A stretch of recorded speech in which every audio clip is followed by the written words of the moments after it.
Sobre todo muchísimo trabajo. El passat dissabte, dia 11 d'abril, el grup local de Ciutadans d'Esplugues presentava la seva candidatura per a les properes eleccions municipals.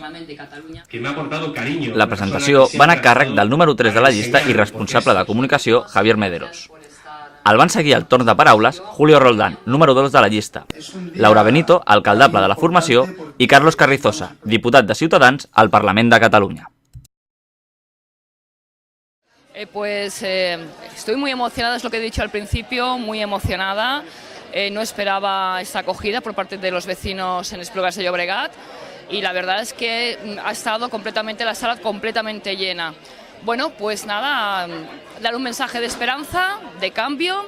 Hay que seguir adelante, vamos a cambiar las cosas, hay formas nuevas de hacer política, ello es posible y solamente nos hace falta la confianza de todos los espluguenses, que estamos seguros que la vamos a tener. Gracias. No nos planteamos en estos momentos ningún pacto. Estamos ahora trabajando por lo que tenemos que estar, que es por los ciudadanos, y luego ya se verá. A ver, nosotros llevamos una serie de condiciones y ya se verá si se cumplen o no se cumplen, pero por el momento nosotros no nos planteamos este escenario y estamos simplemente trabajando por lo que es importante, que son los ciudadanos.